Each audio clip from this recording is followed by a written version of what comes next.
ሰላም ጋይስ ከመይ ኣለኹም ንሎማዓንቲ ድማ ሃኒ ሌሞን ሶዳ ዘርእስታ ፍቕራዊ ትሕዝቶ ዘለዋ ኣዝያ ሰሓቢት ፊልም ሒዘልኩም መፅእ ኣለኹ። ብመጀመርታ ግን ነዛ ቪድዮ ላይክ ብምግባር ክትጅምሩ እንዳዓደምኩኹም ናብታ ፊልም ክሕልፈኩም። እዛ ፊልም ክትጅምር ከላ ኣኪራ ዝተባህለት ጓል ንርኢ። ኣኪራ ናይ ቀዳማይ ደረጃ ቤት ትምህርቲ ተምሃሪት ክትከውን ከላ ሓፋር ብምዃና ድማ መሓዙት ኣይነበራን። ከምኡ ድማ ሓደ መዓልቲ ካብ ቤት ትምህርታ ምስ ተመለሰት ቀዳማይ ደረጃ ትምህርታ ስለ ዝወደአት ናይ ካልኣይ ደረጃ ቤት ትምህርቲ ክትመርጽ ከም ዘለዋ ሕቶ ይኾና። ኣብ ዝቕጽል መዓልቲ ድማ ኣብ መንገዲ እንዳተጓዕዘት ከላ ምስ ሓንቲ ቦናጎን ዝተባህለት ጓል ትራኸብ። ምሳኣ ኣብ ሓደ ቤት ትምህርቲ ክመሃራ ከለዋ ኩሉ ግዜ ተሳቂያን ትጸርፋን እያ ነይራ። ከምቲ ልሙድ ድማ ቦናጎ ንኣኪራ ደፊኣ ናብ መሬት ተውድቓ እሞ ሕማቓት ተምሃሮ ዝበዝሕዎን ተፈላጥነት ዘይብሉ ቤት ትምህርቲ ከም ዝመረጸት እንዳነገረት በኣ ዋላ እኳ ተተላገጸት። ኣኪራ ግን ዋላ እኳ ተጸረፈታ ምስ ሰብ ክትበኣስ ስለ ዘይትደሊ ሱቕ ትብል። ኣኪራ ድማ ኣብኡ ኸላ ብዙሕ ከይጸንሐ ራዮታ ዝተባህለ ወዲ ናብኣ ይመጽእ። እዚ ተምሃራይ መልክዐኛ ወዲ ክኸውን ከሎ ኩሉ ግዜ ድማ ካብ ኢዱ ናይ ለሚን ጁስ ኣይፈልን እዩ። ራዮታ ኣብ ቅድሚ ኣኪራ ደው ብምባል ነታ ዝሓዛ ናይ ለሚን ጁስ ጎማ እንዳንቀሳቐሰ ካብ መሬት ንኽትስኢ ይነግራ። ቀፂሉ ድማ ራዮታ ናብቲ ንሱ ዝመሃረሉ ናይ ካልኣይ ደረጃ ቤት ትምህርቲ ንኽትኣቱ ሓሳብ የቕርበላ። ኣጊራ ድማ እዚ ምስ ሰምዐት ኣብቲ ተኣትዎ ሓድሽ ናይ ካልኣይ ደረጃ ቤት ትምህርቲ ኣብኡ ድማ በኣ ንኸይላገጹ ካብቲ ፈሪሓቶ ዝነበረት ነፃ ኮይና ብዝሓሸ ኩነታት ክትመሃር ከም ትኽእል ተስፋ ትገብር። ድሕሪ መዓልታት ድማ ንኣጊራ ኣብቲ ራዮታ ዝመሃሩሉ ቤት ትምህርቲ ንኽትመሃር ይፍቀደላ። እሳ ድማ ብሓጎስ ብሳይክል ንመጀመርያ መዓልታ ናብቲ ቤት ትምህርቲ ትኸይድ። ኣብቲ ሓድሽ ቤት ትምህርታ ድማ ብሓጎስ ትምህርታ ከም ትቕጽል ተስፋ ትገብር። ብኻልእ ወገን ድማ ራዮታ ኣብቲ ቤት ትምህርቲ መልክዐኛን ተፈታውን ሰብ ስለ ዝነበረ ሓደ ተምሃሮ ብኡ ቀኒኦም ንዑ ክጸርፍዎ ይጅምሩ። ራዮታ ድማ ብኦም ስለ ዝሓረቐ ነታ ኩሉ ግዜ ዝሕዛ ናይ ለሚን ጁስ ናብኦም ይደፍአሎም። እንተኾነ ግን ኣጋጣሚ ኣኪራ ብኡ ትሓልፍ ስለ ዝነበረት እቲ ዝደፍኦ ናይ ለሚን ጁስ ናብኣ እውን ስለ ዝነጠረ እቲ ጌራቶ ዝነበረት ናይ ቤት ትምህርቲ ዩኒፎርም ይረስሕ። ኣኪራ ድማ ንዓኣ ኣብዚ ቤት ትምህርቲ ብምርኣዩ እንዳተገረመ ይቕሬታ ይሓታ። ኣኪራ ድማ ኣብ ናይ መጀመርያ ናይ ቤት ትምህርቲ መዓልታ መሓዙት ንኽህልውዋ ምስ ሰባት ክትላለ ትጅምር። እንተኾነ ግን ኣብቲ ቤት ትምህርቲ ብዙሕ ከይጸንሐት ዲያጎን ትረኽባ። ዲያጎን ድማ ኣብቲ ቤት ትምህርቲ ክትመሃር ጀሚራ ስለ ዝነበረት ንዓኣ ምስ ረኣየት ከምቲ ዝለመደቶ እንዳጸረፈት ንሳን መሓዙታን ድማ በኣ ይስሕቃ። እዚ ነገር ድማ ኩሉ መዓልቲ ይቕጽል። ነቲ ናታ ንብረት ኣብ እንዳጓሓፋ እንዳተላገጻላን በኣ ይስሕቃ። እንተኾነ ግን ሕጂ እውን ኣጊራ መልሲ ክትህበን ይኹን ወይ ድማ ንገዛእ ርእሳ ክትከላኸል ኣይከኣለትን። እዚ ዝረኣየ ራዮታ ንኣጊራ ክዘራርባን ነተን ዝላገጻላ ተምሃሮ ድማ ግቡእ መልሲ ክትህበን ከም ዘለዋ ከረዳኣ ይፍትን። እንተኾነ ግን ኣጊራ በቲ ንሰን ዝገብርኦ ዘለዋ ነገር ዋላ እኳ ተሓዘነት ከምቲ ኩሉ ግዜ ሱቕ ኢላ ከም ምስማዕ ወፃኢ ወላ ሓንቲ ክትዛረባ ኣይከኣለትን። እሳ ሓገዝ ናይ ሰብ ስለ ዘይደለየት ዘይኮነስ ዝኾነ ሰብ በኣ ምኽንያት ኣብ ጸገም ክኣቱ ስለ ዘይትደሊ ዝነበረት እያ። በዚ ምኽንያት ድማ ሱቕ መሪፃ ገዲፋቶ ትኸይድ። ኣጊራ እንደገና ካልእ መዓልቲ ኣብቲ ቤት ትምህርቲ ምስ በዓል ዲያጎን ትራኸብ። ዴናጎ በኣ እንዳተላገጸት ንኣጊራ ከይዳ መግቢ ንኸተምጸላ ትነግራ። እንተኾነ ግን ኣጊራ ደው ኢላ ሱቕ ብምባል ወላ ሓንቲ መልሲ ሃበታን። ኣብዚ ግዜ ዴናጎ ሓሪቓ ንኣጊራ ደፊኣ ተውድቓ። እቶም ተምሃሮ ድማ ባእሲ ምስ ረኣዩ ኣብቲ ቦታ ይእከቡ። ራዮታ ድማ ናብቲ ቦታ መጺኡ ስለ ዘደንገጸቶ ደው ኢሉ ክሪኣ ስለ ዘይከኣለ ኣብ መንጎአን ኣትዩ ኣብ ቅድሚ ኣጊራ ደው ይብል። እሳ ዋላ እኳ ተዘይተዛረበት ሓገዝ ናይ ሰብ ከም ትደሊ ስለ ዝፈለጠ ክሕግዛ ይውስን። ሰባት በኣ ምኽንያት ኣብ ጸገም ክኣትዉ ዘይትደሊ ኣጊራ ሕጂ ግን በዚሕዋ ክትጻወሮ ስለ ዘይከኣለት እንዳነበዐት ንኽሕግዛ ተሓቶ። ክትነብዕ ምስ ረኣየ ድማ ኣደንጊጻቶ። ራዮታ ናብ በዓል ዴናጎ ኸይዱ ካብ ሕጂ ንድሓር በኣ ንኸይትላገጽን እንተተላጊጻ ድማ ናቱ መልሲ ጽቡቕ ከም ዘይከውን ይነግራ። ራዮታ ሓሪቑ ስለ ዝተዛረበ ዴናጎን መሓዙታን ብፍርሒ ወላ ሓንቲ ከይተዛረባ ካብቲ ቦታ ይኸዳ። ኣብ ዝቕጽል መዓልታት ንኣጊራ ጽቡቕ መዓልታት ይኾነላ። ኣብዚ ሕጂ ግዜ ሰለስተ ሓደሽቲ መሓዙት ኣለውዋ፣ ማሳኪ፣ ሜቶ ከምኡ ድማ ኣኪሂሮ። እዚኦም ንራዮታ መሓዙታ እዮም ነይሮም። ሓደ መዓልቲ ድማ ራዮታ ኣብቲ ውሽጢ ክፍሊ ደቂሱ ከሎ ኣጊራ ምስ መሓዙታ እንዳሰሓቐትን እንዳዓለለትን ኣብ ዝነበረትሉ ግዜ ንምንታይ ኣብዚ ቤት ትምህርቲ ንኽትመሃር ከም ዝመረፀት ንኣጊራ ይሓትዋ። ኣኪራ ድማ ብዘይ ዝኾነ ፍርሒ ኣብቲ ናይ ቀደም ቤት ትምህርታ ተምሃሮ ብኣኣ ይላገጹ ከም ዝነበሩን መሓዙት ድማ ከም ዘይነበራን ትነግሮም። ከምኡ ድማ ንገዛእ ርእሳን ንኻልኦት ሰባትን ንኸይተሃስኽ ትብል ሱቕ ባህሊትን ወላ ሓንቲ መልሲ ዘይትህብ ሰብ ከም ዝነበረት ትዕልሎም። ራዮታ ግን ዝደቀሰ መሲሉ እቲ ኩሉ ትዛረቦ ዝነበረት ይሰምዓይ ነይሩ። ሓደ መዓልቲ ድማ መምህሮም እቲ ኮፍ ዝብልሉ ቦታ ይቀያይሮ። ኣጋጣሚ ድማ ኣኪራ ምስ ራዮታ ኮፍ ትብል። ኣብዚ ግዜ ራዮታ ኣኪራ ኣብ ትምህርቲ ንፍዕቲ ከም ዝኾነት ስለ ዝፈለጠ ዓዊሉ ነቶም ተምሃሮ ኣኪራ ንፍዕቲ ተምሃሪት ከም ዝኾነትን ምስኣ መሓዙት እንተደኣ ኮይኖም ኣብ ቤት ትምህርቲ ዘለዎም ናይ ነጥቢ ውፅኢት ከም መሓይሹ ከም ዝኽእሉ ይነግሮም።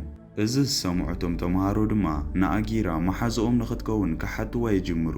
ካብዚ ግዜ ንድሓር ኣኪራ ጽምዋ ተሰሚዕዋ ይፈልጥን እዩ። ምኽንያቱ ራዮታ ኩሉ ግዜ ብዝተኻለ ዓቕሚ ይሕግዛን ምስኣ ክኸውንን ጀሚሩ ስለ ዝነበረ እዩ። በዚ ምኽንያት እቶም ኣዕሩኽቱ ንኣጊራ ከም ዝፈትዋ ክሓስቡ ይጅምሩ። ግን ንሱ ከምኡ ከም ዘይኮነ ይነግሮም። ምኽንያቱ ራዮታ ንሰባት ካብ ምሕጋዝ ዘለዎ ጠባይ ንላዕሊ ካልእ ዓብ ዝተሓብአ ሚስጢር ስለ ዝነበረ እዩ። ሓደ መዓልቲ ራዮታ ንኣኪራ ምስ መሓዙቶም ተኣኪቦም ብሓደ ንኸጽንዑ ኣብ ካፌ ንኽራኸቡ ይዕድማ። ኣብ ቀረባ ግዜ ድማ ናይ ቤት ትምህርቲ ፈተና ስለ ዝነበሮም ንኣኪራ ንኸተረድኦም ይሓትዋ። ብዙሕ ከይጸንሐት ድማ ሓንቲ ታሶሚ ዝተባህለት ሰብ ምስ መሓዙታ ናብኦም ትመጽእ። ታሶሚ ንራዮታ ቀደም ኣፍቃሪት እያ ነይራ። ሕጂ ተፈላለዮም ዋላ እኳ ትኾኑ ታሶሚ ግን ክሳብ ሕጂ ንራዮታ ትፈትዋ እያ። ነታሶሚ መሓዛኣ ንኣኪራ ኣብ ጎኒ ራዮታ ምስ ረኣየታ ምስኡ ኮፍ ክትብል ከም ዘይግባኣ ነጊራ ትጸርፋ። እዚ ዝሰምዐት ታሶሚ ድማ ሓሪቓ ነቲ ኣብ ጣውላ ዝነበረ ማይ ኣልዒላ ንመሓዛኣ ትግጭባ። ካብኡ ንድሓር ድማ ንኣኪራ በቲ መሓዛኣ ዝተዛረበቶ ነገር የቕሬታ ሓቲታታ ትኸይድ። ኣብ ዝቕጽል መዓልቲ ታሶሚ ኣብቲ ቤት ትምህርቶም ምስ መሓዙታ ኣብቲ ላዕሊ ናይቲ ህንጻ ትዘራረበሉ ኣብ ዝነበረት ግዜ ትማሊ ብዝገበረቶ ነገር የቕሬታ ንኽትሓተን ብምፍርራሕ ይነግረኣ።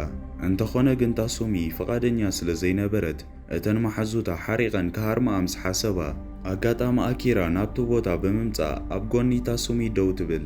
ራዮታ እውን ተኸቲልዋ ብምምጻእ ምስአን ደው ይብል። ንኣሶሚ መሓዙታ ወላ ሓንቲ ክገብራ ስለ ዘይከኣላ ሓሪቐን ገዲፈንኦም ይኸዳ። ኣብዚ ግዜ ኣኪራ ኣብ መንጎ ራዮታን ታሶሚን ዘሎ ቅርበት ትርኢ። ጽቡቕ ርክብ ከለዎም ንምንታይ ይፈላለዩ ከም ዘለዉ ክትሓስብ ትጅምር። መፈላለዩኦም ምኽንያት ዋላ እኳ ተዘይትረድኣ ታሶሚ ካብኣ ንላዕሊ መልክዐኛ ስለ ዝነበረት ጽቡቕ ዘይኮነ ስምዒት ይስምዓ። ሓደ መዓልቲ ኣኪራ ምስ ታሶሚን ምስ ማሳኪን እንዳዓለለት ከላ ኣብ መንጎ ዕላለን ታሶሚን ራዮታን ብኸመይ ከም ዝተፈላለዩ ክትርዳእ ትኽእል። ቀደም ታሶሚ ናይ ቀዳማይ ደረጃ ተምሃሪት ከላ ተምሃሮ ይላገጹላን ይስሕቅዋን እዮም ነይሮም። ንዓኣ ዘጋጥማ ዝነበረ ስቓይ ኣኪራ ካብ ናታ ንላዕሊ ከም ዝኾነ ትርዳእ። ከምኡ ድማ ራዮታ ክሕግዛ ናብኣ ኣብ ዝመጸሉ ግዜ ጽቡቕ ጌሮም ከም ዝተላለዩን ካብኡ ንድሓር ታሶሚ ምስ ራዮታ ብዙሕ ግዜ ክትሕልፍ ትጅምር። ምኽንያቱ እቲ ዝሕግዛ ሰብ ንሱ ጥራይ ስለ ዝነበረ እዩ። እንተኾነ ግን ኩሉ ግዜ ኣብ ትሕቲ ናይ ካልኦት ሰባት ሓገዝ ክትከውን ከም ዘይትኽእል ስለ ዝተረድአት ምስኡ ንኽትፈላለ ሓሲባ ብኸምዚ ምኽንያት ድማ ይፈላለዩ። ታሶሚ ኣብዚ ሕጂ ግዜ ምስ ራዮታ ወላ ሓንቲ ርክብ ከም ዘይብላ ንኣኪራ ትነግራ። እንተኾነ ግን ኣኪራ ሕጂ እውን ኣይኣመነትን። ክሳብ ሕጂ ራዮታ ነታሶሚ ከም ትፈትዎ እያ ዝሓሰበት። ካብቲ ሽዑ ግዜ ንድሓር ኣኪራ ካብ ራዮታ ክትርሓቕ ትጅምር። እሱ ክቐርባ ዋላ እኳ ተፈተነ ንሳ ግን ክትቀርቦ ይከኣለትን። ሓደ መዓልቲ ኣብ ሓደ መደብ ራዮታ ንምንታይ ትርሕቆ ከም ዘላ ኣጊሂዱ ንኣኪራ ይሓታ። እንተኾነ ግን ኣኪራ ደው ኢላ ወላ ሓንቲ ተዛረበትን። እንተኾነ ግን ራዮታ ተስፋ ከይቆረጸ ኢዳ ሒዙ ዓይን ዓይና ክሪኣ ይጅምር። ኣኪራ ድማ ኣብዚ ግዜ ክትበክ ትጅምር። ራዮታ ድማ ብዝተኻእለ ዓቕሚ ከጻናንዓ ይፍትን። ኣብዚ ግዜ ኣኪራ ንራዮታ ከም ተፍቅሮ ይርድኣ።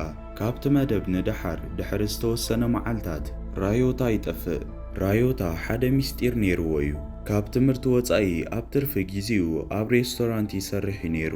ምኽንያቱ ዝነብር በይኑ ስለ ዝኾነ ንዘድልይዎ ነገራት ንኸማልእ ክብል ግድን ስራሕ ክሰርሕ ነይርዎ። ግን ብዙሕ ስራሕ ብምስርሑ ብድኻም ይሓምም። በዚ ምኽንያት ንመዓልታት ዝኣክል ካብ ትምህርቲ ይተርፍ። ኣኪራ ድማ ብኡ ተጨኒቓ ንኽትበጽሖ ተሓስብ። ናይቲ ዝነብረሉ ድራሻ ድማ ምስ ረኸበት ናብ ገዝኡ ምስ ከደት ራዮታ ኣዝዩ ሓሚሙ ትረኽቦ። ረስኑ ድማ ብርቱዕ ስለ ዝነበረ ኣኪራ ትስንብድ። ቁሩብ ንኽሕሾ ድማ ውዑይ ምግቢ ሰሪሓ ትህቦ። ከምኡ ድማ ንብዙሕ መዓልታት ምስኡ ኮይና ትከናኸኖ።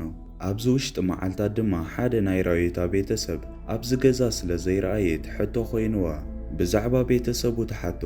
ራዮታ ድማ ቤተሰቡ ካብ ሃገር ወፃኢ ከም ዘለዉ ይነግራ። ድሕሪ ዝተወሰነ መዓልታት ራዮታ ናብቲ ቤት ትምህርቲ ተመሊሱ ይመጽእ። ራዮታ ኣብቲ ቤት ትምህርቲ ኣብ ዝንቀሳቐሰሉ ጊዜ ኩለንተና ኣዋልድ ኣብ ከባቢኡ ክእከባ ይጅምራ። ናይ ራዮታ ክሳብ ክንድዚ ተፈላጢ ምዃን ንኣኪራ ሕማቕ ስምዒት ይፈጥረላ። እዚ ነገር ድማ ኣብ መንጎ ኣኪራን ራዮታን ፍልል ይፈጥር። ራዮታ ኩሉ ጊዜ ምስ ኣኪራ ክኸውን ምድላዩ ጥራይ ኣኪራ ከም ተፍቅሮ ንኽትነግሮን ምስኡ ንኽትከውንን እኹል ምኽንያት ኣይኮነላን። እንተኾነ ግን ብናይ መሓዛ ኣማሳኪ ምኽሪ ኣኪራ ኣብ መወዳእታ ንሳዮታ ፍቕራ ትገልጸሉ። ራዮታ ድማ እዚ ምስ ሰምዐ ንኣኪራ ይስዕማ። ካብዚ ጊዜ ንድሓር ኣብቲ ቤት ትምህርቲ ፍቑራት ከም ዝኾኑ ይፍለጥ። እንተኾነ ግን ዝተወሰነ ኣዋልድ ኣብቲ ቤት ትምህርቲ ኣኪራ ንራዮታ ኣይትግብኦን ኢለን ብምሕሳብ ይቐንዓ። እንተኾነ ግን ራዮታ ኣኪዱ ከም ዝፈትዋን ኣፍቃሪቱ ከም ዝኾነትን ይነግሮም። ካብቲ ሽዑ ጊዜ ንድሓር ናይ ራዮታን ናይ ኣኪራን ርክብ እንዳጠንከረ ይመጽእ። ትምህርቲ እንዳጽንዑ እንዳተዘናግዑ ብሓደ ጊዜ ይሕልፉ። ግን ሓደ መዓልቲ ኣኪራ ኣብ ናይ ራዮታ ጥራዝ ደያሪ ቤተሰበይ ኣበዮም ዘለዉ ኢሉ ብሕቶ መልክዕ ዝጸሓፎ ጽሑፍ ሪኣ ንራዮታ ተሓቶ። ሽዑ ንሽዑ ናይ ራዮታ ገጽ ተቐያይሩ ክምልሰላ እውን ፈቓደኛ ኣይነበረን። ምኽንያቱ ድማ ራዮታ ናይ ቤተሰቡ ጉዳይ ምስ ዝኾነ ሰብ ክዘራረብ ኣይደልይን እዩ። ምስ ኣፍቃሪቱ ዋላ እኳ ተኾነ እዚ ነገር ርክቦም የዝሕሎ። ራዮታ ሱቕ ባህላ ይኸውን፣ ምስ ኣዕሩኽቱ እውን ምዝንጋዕ የቋርጽ። እዚ ኩሉ ናይ ባህርያቱ ለውጢ ድማ ንዓርኩ ኣኪሎ የጨንቆ። ከምኡ ድማ ኩሉ ነገር ንኣኪራ ክነግራ ይውስን። ካብኡ ንድሓር ድማ ራዮታ ዝሰርሓሉ ቦታ የርእያ እሞ ናብኡ ትኸይድ። ንሳ ድማ ኣብኡ ምስ ረኣየቶ ራዮታ ድማ ርኢዋ ቀልጢፉ ካብቲ ናይ ስራሕ ቦታ ሒዝዋ ይወፅእ። እሳ ድማ ስሩሑ ንምንታይ ካብኣ ክሓብኦ ከም ዝደለየ ብሓዘን ተሓቶ። እሱ ድማ ንዓኣ እዚ ስራሕ ከም ዘይግባኣ ይነግራ።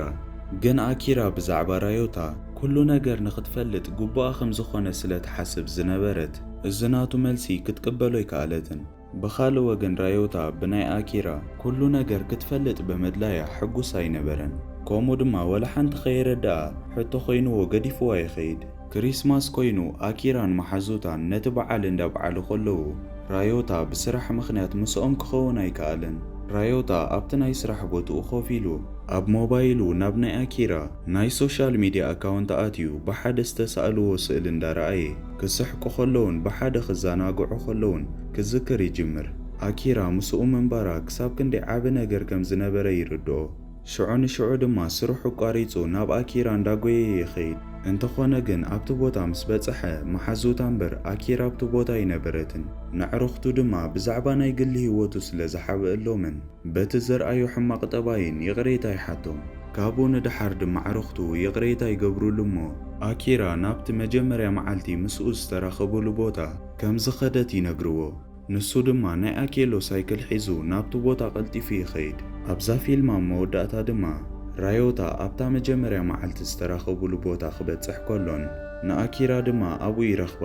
ራዮታ ንኣኪራ እታ ጥራዝ ደያሪ ይህባ። ኣብታ ጥራዝ ደያሪ ኣብታ ትሕቲ ዘንበበታ ሕቶ መልሲ ጽሒፉሉ እዩ ነይሩ።